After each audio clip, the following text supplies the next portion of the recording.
Indo British advanced pain clinic నొప్పి మాయం surgery దూరం ఫర్ అపాయింట్మెంట్స్ 9155515563.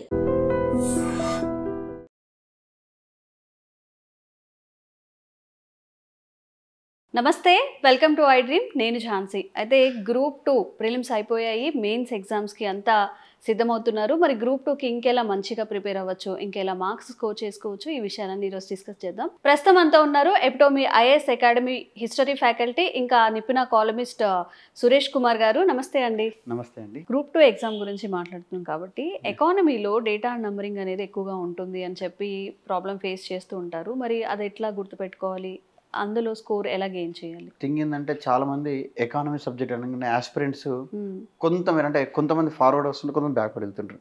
ఎకానమీ అనగానే వెంటనే బ్యాక్ స్టెప్ చేస్తుంటారు.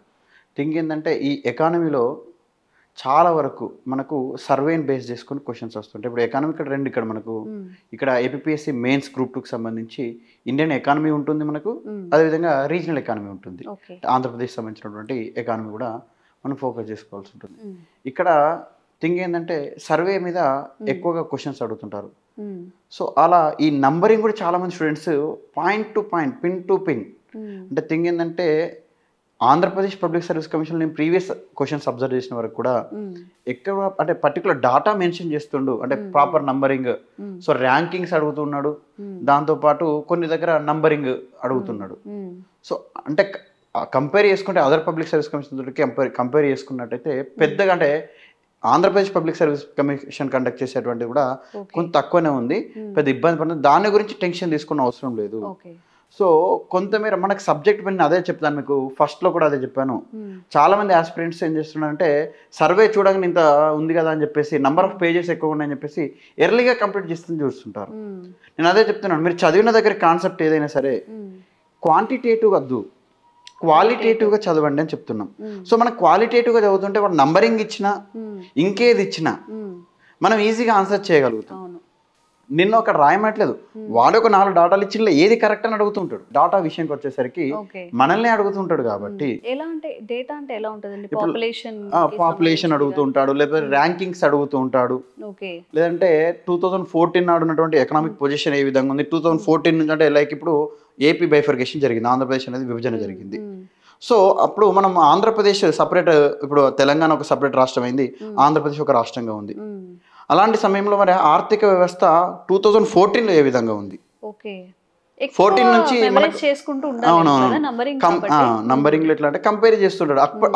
అప్పుడే ఉన్న స్టార్ట్స్ తోటి ఇప్పుడు మనం ఏ విధంగా గ్రో అయినాం, ఈ 10 years స్పాన్ లో ఏ విధంగా గ్రో అయినాం ఇప్పటి సర్వీస్ బేస్ చేసుకొని.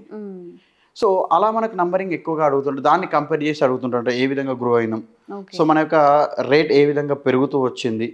సో వాటిపైన ఎక్కువగా మనకు ఫోకస్ చేసుకుంటే సరిపోతుంది. అంటే నేను అదే చెప్తాను మీకు, ప్రతిసారి కూడా క్వాలిటేటివ్గా చదివితేనే ఈజీగా ఉంటుంది. పెద్ద నంబరింగ్ అనేది పెద్ద మ్యాటరే కాదు, మన దగ్గర కంటెంట్ ఉందంటే నంబరింగ్ అనేది పెద్ద మ్యాటర్ కాదంట. సో చాలా మంది స్టూడెంట్స్ నంబరింగ్ అనేది, డాటా అనేది భయపడుతుంటారు. అది ఎలాంటి దానిపైన టెన్షన్ తీసుకునే అవసరం లేదు, అది పెద్ద ఇబ్బంది కూడా కాదు. డేటా సైన్స్ ఎలా ఉండబోతుంది? సైన్స్ అండ్ టెక్నాలజీ అనేది మనకు ఇక్కడ ఉంటుంది. ఈ సైన్స్ అండ్ టెక్నాలజీ చదివేటప్పుడు ఆస్పిరెంట్స్ కూడా బేసిక్గా రీసెంట్ అచీవ్మెంట్స్ ఎక్కువగా చదవాలి సైన్స్ అండ్ టెక్నాలజీలో. సో మన టెక్నాలజీ ఏ విధంగా గ్రో అవుతుంది, సో రీసెంట్గా మనకి ఏమైనా లాంచ్ చేసామా, సో వీటి మీద కూడా మళ్ళీ అలాంటి క్వశ్చన్స్ కూడా మనకు వస్తుంటాయి. ఈ సైన్స్ అండ్ టెక్నాలజీలో కూడా ఇంకో థింగ్ ఏంటంటే పీవైక్యూస్ కూడా ఎక్కువ ప్రాక్టీస్ చేయొచ్చు, చాలా యూజ్ అవుతుంది సైన్స్ అండ్ టెక్నాలజీ. ఎందుకంటే మనం చూసిన దాని ప్రకారం చూసుకుంటే పీవైక్యూస్తో పాటు కరెంట్ డాటా పైన కూడా క్వశ్చన్స్ అడుగుతుంటాడు. కరెంట్ న్యూస్, ఈ రోజు న్యూస్లో ఏముంది టెక్నాలజీకి సంబంధించి, సైన్స్కి సంబంధించి, స్పేస్కి సంబంధించి వాటి మీద కూడా మనకు ఎక్కువగా క్వశ్చన్స్ అడుగుతాడు. చంద్రయాన్ లాంటివి ఉన్నాయి, సో వాటి మీద ఎక్కువగా క్వశ్చన్స్ అడుగుతున్నాడు. సో నాసా గురించి, స్పేస్ గురించి ఎక్కువగా మనకు అడుగుతున్నాడు. కాబట్టి వాటిని ఎక్కువగా ఫోకస్ చేసుకుంటే మనకు సరిపోతుంది. జనరల్గా అదర్ ఎగ్జామ్స్తో కంపేర్ చేసుకుంటే కాంపిటేటివ్లో ఒక 15 days ముందు ఉన్న డేటా కూడా ఇస్తూ ఉంటారు. ఈ గ్రూప్ 2లో ఎలా ఉంటుంది? సేమ్ థింగ్ ఏంటంటే ఇది ఆఫ్లైన్ బేస్డ్ ఎగ్జామినేషన్ కాబట్టి, అంటే ఎగ్జామినేషన్కి ఒక 10-15 days ముందు మనకు క్వశ్చన్ పేపర్ రెడీ అయి ఉంటుంది ఆల్మోస్ట్. సో అలాంటప్పుడు మనం ఎగ్జామినేషన్కి సంబంధించి ఆ థింగ్ ఏంటంటే ఆ 10-15 రోజులకు సంబంధించినటువంటి డాటా మీద ఎక్కువగా ఉంటుంది. ఎందుకంటే 10-15 రోజుల ముందుకు ఆల్రెడీ క్వశ్చన్ పేపర్ ఫ్రేమ్ అయిపోయింది. ఆన్లైన్ ఎగ్జామ్ అయితే క్వశ్చన్స్ ఎప్పుడైనా రావచ్చు, కొన్ని సందర్భాల్లో నిన్న జరిగింది ఈరోజు ఆన్లైన్ సెషన్లో రావచ్చు ఎగ్జామినేషన్లో. సో ఈ ఆఫ్లైన్ ఎగ్జామినేషన్ కాబట్టి సో మనం 15 రోజుల ముందు వరకు ఉన్నటువంటి డాటా, అంటే మళ్ళీ సరిపోతుంది, అప్పటి వరకు అయితే సరిపోతుంటుంది. ఓకే. సో అంటే కొంచెం ఎక్కువ స్కోర్ చేసుకోవాలి అంటే చాలా మంది చెప్తుంటారు 1 మార్క్లో మిస్ అయింది, 0.5లో మిస్ అయిన వాళ్ళు కూడా ఉంటారు. నెగిటివ్ మార్కింగ్ ఉందా అండి గ్రూప్ 2లో? ఉందండి, 1/3 నెగిటివ్ మార్కింగ్ ఉంది. 1/3. ఓకే, 3 రాంగ్ ఆన్సర్స్కి ఒక మార్క్. ఓకే, మరి ఎట్లా దీన్ని ఎలా బ్యాలెన్స్ చేయాలంటారు? అంటే అన్ని అటెంప్ట్ చేయకుండా థింగ్ ఏంటంటే ఏదైతే మనకు పర్టికులర్గా తెలుస్తుందో ఆన్సర్ దాన్ని మనము అటెంప్ట్ చేయాల్సి ఉంటుంది. కొన్నిసార్లు 50-50 కొంతమంది ఆస్పిరెంట్స్ ఏం చేస్తుంటే 50-50 అంటే 2 ఆప్షన్స్ ఎలిమినేట్ చేసుకుంటే రెండిట్లనే ఆన్సర్ ఉంటుంది.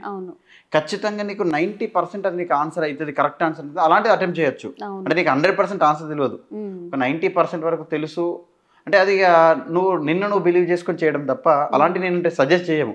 అంటే నీకు తెలియనటువంటి ఆన్సర్ నువ్వు అటెంప్ట్ చేసి నెగిటివ్ మార్క్ సజెస్ట్ చేయలేము. కానీ కొన్ని సందర్భాల్లో చూసుకుంటే అంటే ఆన్సర్ అదే మనకు ఒక ఐడియా ఉంది బట్ క్లారిటీ లేదు. స్కిప్ చేయడం మంచిది అంటారా? లేకపోతే స్కిప్ అంటే కొన్ని సందర్భాల్లో స్కిప్ చేయడం మంచిదే అవుతుంది, కొన్ని సందర్భాల్లో ఈవెన్ ద 1 మార్క్ కూడా ఇంపార్టెంటే. కాబట్టి నీకు ఆల్రెడీ 100% అది ఆన్సర్ నీకు ఐడియా ఉంది బట్ కొంచెం క్లారిటీ ఎక్కడో మిస్ అవుతున్నావు. అలాంటప్పుడు అన్ని క్వశ్చన్స్ ఏదో 1-2 క్వశ్చన్స్ అలా అనిపించినప్పుడు అవి అటెంప్ట్ చేయొచ్చు, పెద్ద ఇబ్బంది ఏం లేదు.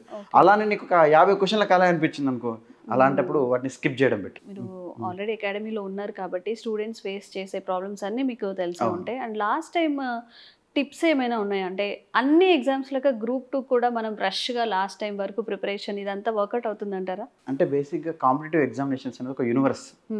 లైక్ థింగ్ ఏంటంటే లిమిటెడ్, మనకు సిలబస్ లిమిటెడ్గా ఉంటుంది బట్ అందులో ఉన్నటువంటి కంటెంట్ మాత్రం అన్లిమిటెడ్గా ఉంటుంది.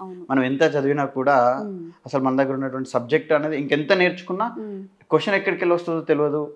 సో అలాంటి టైంలో మనకి ఏంటంటే ఈవెన్ దో లాస్ట్ మినిట్ వరకు కూడా మనం ప్రిపేర్ కావాల్సి ఉంటుంది. సో ఖచ్చితంగా ఎవరైనా సరే ఈవెన్ దో లాస్ట్ మినిట్ వరకు కూడా ప్రిపేర్ కావాలి. ఇంకో థింగ్ ఏంటంటే ఎగ్జామినేషన్ ఓరియంటేషన్లో మాత్రమే ప్రిపేర్ కావాలి. ఓకే, ఎగ్జామినేషన్ అంటే మనకి ఏదో అనవసరమైనటువంటి సబ్జెక్టులు తీసుకొని అనవసరమైన కాన్సెప్ట్లకు వెళ్ళకుండా ఎగ్జామినేషన్ ఓరియంటేషన్లో ప్రిపరేషన్ అవుతే వాళ్ళు చాలా సక్సెస్ కాగలుగుతారు. ఓకే అండి, చాలా టిప్స్ అయితే ఇచ్చారు స్టూడెంట్స్కి. మీ ఎక్స్పీరియన్స్లో ఎవరైనా కానీ ఇట్లా మీరు 1 మార్క్తో మిస్ అయింది లేకపోతే చాలా తక్కువ నేరోగా వాళ్ళకి మీరు ఎలాంటి సజెషన్స్ ఇస్తారు నెక్స్ట్ టైం ప్రిపరేషన్కి? కానీ ఒక మోటివేషన్ మీ నుంచి. అంటే థింగ్ ఏంటంటే చాలామంది అంటే కాంపిటేటివ్ ఎగ్జామినేషన్లో 1/2 మార్క్ తోటి మిస్ అయింది, 1 మార్క్ తోటి మిస్ అయింది. థింగ్ ఏంటంటే మనకు ఫైనల్గా కావాల్సింది నీకు 1/2 మార్క్ తోటి మిస్ అయిందా 1 మార్క్ తోటి మిస్ అయిందా కాదు, సెలక్షన్లో నువ్వు ఉన్నావా లేవా అనేదే చూస్తారు ఎవరైనా సరే. మనం చెప్పుకోవడానికి సింపతి గెయిన్ చేసుకోవడానికి నాకు 1/2 మార్క్ తోటి పోయింది 1 మార్క్ తోటి పోయింది అని చెప్పేసి చెప్తూ ఉంటారు. 1/2 మార్క్ తోటి పోవడం అది కొంతమేర అంటే నీ 100% నువ్వు ఎఫర్ట్స్ ఇచ్చినప్పటికి కూడా కొంత లక్ కూడా ఉండాల్సి ఉంటుంది. కానీ థింగ్ ఏంటంటే ఇక్కడ చాలామంది ఆస్పిరెంట్స్ ఎవరైతే ఉన్నారో అది వాళ్ళ ఫెయిల్యూర్గానే అంటాం. 1/2 మార్క్ తోటి మిస్ అయినా వాళ్ళ ఫెయిల్యూర్ కన్సిడర్ చేయడం జరుగుతుంది. వాళ్ళు ఎక్కువ ఇప్పుడు ఎగ్జామినేషన్ కట్ ఆఫ్ ఒక 150 మార్క్స్ పేపర్ అనుకోండి, ఒక 100 మార్క్స్ వస్తే జాబ్ వస్తుంది అని ఒక రఫ్ ఐడియా. ఎందుకంటే ప్రీవియస్ ఎగ్జామ్లో కట్ ఆఫ్ అక్కడ వరకు ఉందనుకోండి. సో 100 మార్కుల వరకు వస్తే జాబ్ వస్తుంది అని తెలిసినప్పుడు నువ్వు చదవాల్సింది 100 కోసం కాదు, 130 మార్క్స్ కోసం చదువు. అప్పుడు నువ్వు 110 మధ్యలో ఆగిపోగలుగుతావు. సో అలాంటి టైంలో ఇంకోటి ఏంటంటే నీకు 1/2 మార్క్ తోటి 1 మార్క్ తోటి ఇలాంటి మిస్ అయ్యేటప్పుడు నువ్వు ఎక్కువగా ఇంకా ప్రాక్టీస్ చేయి. నీకు అంటే నువ్వు రెగ్యులర్గా టెస్ట్ సిరీస్ రాయడం ద్వారా నీకు తెలుస్తుంటుంది నీ వెయిట్ అంటే ఎగ్జామినేషన్ కట్ ఆఫ్ ఎంతవరకు ఉండొచ్చు అవన్నీ మనకి ఎప్పుడు ఐడియా వస్తుంటే నువ్వు రెగ్యులర్గా నిన్ను నువ్వు పరీక్షించుకోవడం ద్వారా నిన్ను నువ్వు టెస్ట్ చేసుకోవాలి ఫస్ట్. సో అలా అది ఎప్పుడు ఎగ్జామ్ టైంలోకి వెళ్ళి డైరెక్ట్ టెస్ట్ చేసుకోవడం కాదు, దానికన్నా ముందు నువ్వు చాలా ప్రాక్టీస్ సెషన్స్ రాయాల్సి ఉంటుంది. సో MCQs అటెంప్ట్ చేయాల్సి ఉంటుంది. ప్రాక్టీస్ టెస్టుల్లో 100 తప్పులు చేయి కానీ మెయిన్ ఎగ్జామినేషన్లో తప్పులు చేయొద్దు. ఎందుకంటే చాలామంది OMR బబ్లింగ్ అని అవన్నీ కానీ ఒకటి ఖచ్చితంగా ప్రతి ఒక్క అంటే 90% ఆస్పిరెంట్స్ OMR ఫిల్అప్ దగ్గర కానీ ఎగ్జామినేషన్ ఆ యొక్క హడావిల్లో కానీ అక్కడ ప్రజెంటేషన్లో ఇబ్బంది పడుతున్నారు. సో అది నువ్వు అప్పుడు తప్పు చేయకుండా ఉండడం కోసం అదే మీకు మిస్ అయ్యేది ఆ 1 మార్క్ కూడా ఆ ప్రజెంటేషన్ దగ్గర పోతుంటుంది. సో అలా ప్రజెంటేషన్ దగ్గర మిస్ కావద్దంటే మనం ముందే దానికి తప్పులు చేయడం ఎక్కడ మనకు తప్పులు చేయడం మనకి ఎక్కడ అలవాటు అయిపోయింది. ఫస్ట్ ఇక్కడ ప్రాక్టీసెస్లో తప్పులు చేస్తుంటే మనల్ని మనం దాన్ని చూసుకోవాలి. ఓహో ఇప్పుడు నేను తప్పులు చేస్తున్నాను, ఇది చెయ్యొద్దు అని ఇక్కడ చాలాసార్లు ఇక్కడ నువ్వు ప్రాక్టీస్ చేస్తుంటే నీకు తెలుస్తుంది నువ్వు తప్పులు ఎక్కడ చేస్తున్నావు అని. ప్రాక్టీస్ ద్వారా నీ తప్పులు తెలుసుకోగలుగుతావు. ఇది ఇక్కడ చేస్తున్నా కదా ఎగ్జామ్లో చెయ్యగదని మనం అనుకుంటే మాత్రం కాదు, ఇక్కడ రియల్ టైంలో మనం ఫేస్ చేసుకోవాల్సి ఉంటుంది. ఇంకో థింగ్ ఏంటంటే ఎగ్జామినేషన్ మీరు అడిగారు లాస్ట్ మినిట్ వరకు ఏం చేయాల్సి ఉంటుంది. సో ఈ ఉన్నటువంటి షార్ట్ స్పాన్లో మీ యొక్క ప్రిపరేషన్తో పాటు నేను చెప్తున్నాను సబ్జెక్ట్ వైజ్ సెక్షనల్ వైజ్గా టెస్టులు రాయండి, గ్రాండ్ టెస్టులు రాయండి. సో అప్పుడు మీకు చాలా వరకు యూజ్ అవుతుంది. సో ఈ గ్రాండ్ టెస్ట్ల విషయంలో కూడా మేము ఎప్టమ్ ఐఏఎస్ వాళ్ళము, సో వీళ్ళకు ఎగ్జామినేషన్ ఓరియంటేషన్లో కూడా చాలా వరకు ఇప్పటికే ప్రీవియస్ ఇయర్ సంబంధించిన క్వశ్చన్స్ కానీ ఎంసీక్యూస్ అన్ని కూడా మేము గ్యాదర్ చేసి వీళ్ళ కోసం ఎగ్జామినేషన్ ముందర గ్రాండ్ టెస్ట్ కూడా మేము తీసుకొని రావడం జరుగుతుంది. ర్యాపిడ్ రివిజన్ సెషన్స్ కూడా తీసుకొని రావడం, అంటే వాళ్ళకు క్లీన్ అన్ని మేమే, అంటే బేసిక్ అరటిపండు ఒలిచి అన్ని మేమే ఇస్తాం. మీ పని ఏంది వాటిని జాగ్రత్తగా ఫాలో అయ్యి ఫైనల్ సెలెక్షన్లో మీ నేమ్ ఉండేటట్టు చూసుకునేటట్టు ఉంటే సరిపోతుంది. Thank you. Thank you.